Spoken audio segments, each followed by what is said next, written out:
Praise the lord. దేవుని పరిశుద్ధ నామానికి మహిమ కలుగును గాక. అనుదిన జీవాహారం అనే కార్యక్రమాన్ని వీక్షిస్తున్న మీ అందరికీ కూడా ప్రభు పేరిట శుభాభివందనాలు. ప్రతిదినము దేవుని వాక్యం చేత ఎంతో బలాన్ని పొందుకుంటున్నాం. ఈ ఉదయకాల సమయంలో కూడా దేవుడు మనకిచ్చేటువంటి వాక్యము, దేవుడు మనతో మాట్లాడేటువంటి మాటను చూద్దాం.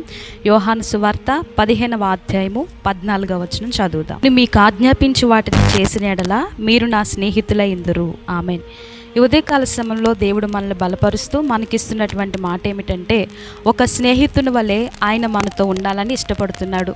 ప్రాముఖ్యంగా ఈ లోకంలో ఉన్నటువంటి స్నేహాన్ని గురించి ఆలోచన చేస్తే, ఒకరికొకరు ఎంతో స్నేహం చేసుకుంటూ వారికి ఉన్నటువంటి పర్సనల్ విషయాలు కూడా చెప్పుకున్నప్పుడు వారికి ఉన్న భారాన్ని కొంచెం మేము తీర్చుకోగలము. నా స్నేహితునితో పంచుకున్నట్లయితే నా పర్సనల్ విషయంతో నేను చాలా బాధపడుతున్నా, ఇదిగో నా ముఖ్య స్నేహితుడు నన్ను ప్రేమించేటువంటి ఇతనికి గనక నాకున్నటువంటి సమస్యను, ఈమెకు గనక నాకున్న పర్సనల్ విషయాన్ని చెప్పుకున్నట్లయితే నాకు కొంచెం నెమ్మది కలుగుతుందని అనేక మంది వారికి ఉన్న స్నేహితులను గుడ్డిగా నమ్ముతూ ఎంతో చక్కగా వారికి ఉన్నటువంటి పర్సనల్ విషయాలన్నీ కూడా చెప్తారు. అయితే కొంతమంది స్నేహితులు మంచిగానే ఉంటారు, కానీ కొంతమంది స్నేహితులు నమ్మక ద్రోహం చేస్తూ మంచిగానే ఉంటూ అనేక మంది అనేక విషయాల్లో ఎంతగానో స్నేహితులను మోసం చేసేటువంటి వారిని మనం గమనించవచ్చు. అయితే ఈ ఉదయకాల సమయంలో దేవుడు మనకి స్నేహితుడిగా ఉండాలని ఇష్టపడుతున్నాడు. ఈ స్నేహితుడు ఎలాంటి వాడంటే, మన కొరకు ప్రాణము పెట్టినంత త్యాగము చేసినటువంటి ఎంతో ప్రేమ కలిగినటువంటి గొప్ప దేవుడై ఉన్నాడు.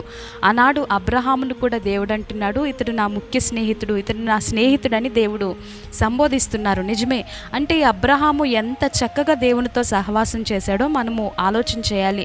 ఇక్కడ యోహాను సువార్త 15వ అధ్యాయము పైన వచనం 13వ వచనం చదివితే, తన స్నేహితుల కొరకు తన ప్రాణము పెట్టువానికంటే ఎక్కువైన ప్రేమ గలవాడు ఎవడునూ లేడు. ఎంతో స్పష్టంగా దేవుని వాక్యం సెలవిస్తుంది.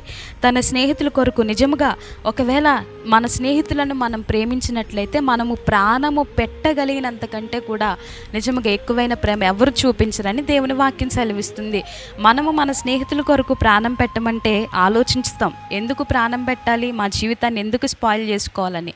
మరి ఇతరులు మన స్నేహితులు కూడా అడిగినప్పుడు నా కొరకు నీ ప్రాణం పెడతావంటే, అయ్యో జస్ట్ ఏదో నీతో ఫ్రెండ్షిప్ చేద్దాం అనుకున్నాను, కానీ నీ కొరకు ప్రాణం పెట్టేంత ప్రేమ నా దగ్గర లేదని లోక మనుషులు, ఈ లోక స్నేహితులు అంటారు. కానీ మనకి స్నేహితుడిగా ఉండాలని ఆశపడుతున్నటువంటి మన దేవుడు మాత్రము మన కొరకు ప్రాణం పెట్టాడు. అందుకనే దేవుని వాక్యం స్పష్టంగా తెలియపరుస్తుంది ఏమిటంటే, తన స్నేహితుని కొరకు ప్రాణము పెట్టు వాని కంటే కూడా ఎక్కువైన ప్రేమ గలవాడు ఎవ్వడూ లేడని దేవుని వాక్యం సెలవిస్తుంది. అంటే మన కొరకు ప్రాణం పెట్టింది ఎవరు? ఈ లోకంలో నీ స్నేహితుడు నీ కొరకు ప్రాణం పెట్టాడా? నీ స్నేహితురాలు నీ కొరకు ప్రాణం పెట్టిందా? లేదు కదా.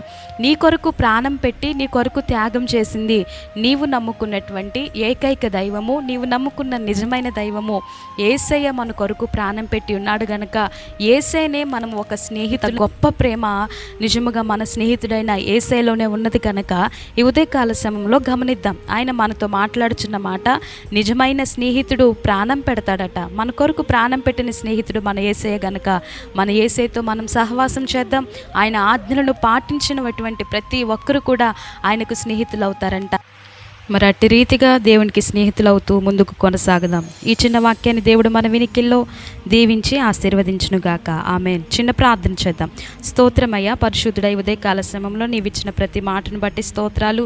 నీ ఆజ్ఞలను పాటించినప్పుడు మీకు స్నేహితులుగా ఉంటామని నీవు మాట్లాడుచున్నావయ్యా. అయ్యా, ఎవరైతే ప్రవ్వా ఇంకను వంకర త్రోవల్లో పాపపు మార్గంలో నడుస్తున్నారో ప్రవ్వా, అటు బిడ్డలందరినీ దర్శించండి. నీకు స్నేహితులు అవ్వాలని ఇష్టపడుతున్నారు కానీ ప్రవ్వా నీ ఆజ్ఞలను పాటించలేకపోతున్నారేమో ప్రవ్వా, వారి మనసును, వారి యొక్క యథార్థతను కోల్పోకుండా నీ సన్నిధిలో వర్ధిల్లే కృపను దయచేయండి. నీకు స్నేహితులు అవ్వడానికి నీవే కృపను అనుగ్రహింపచేస్తూ అనుదిన జీవాహారం చూస్తున్న ప్రతి బిడ్డను ఆశీర్వదించమని యేసు నామములో అడిగి వేడుకొంచున్నాము తండ్రి. ఆమేన్.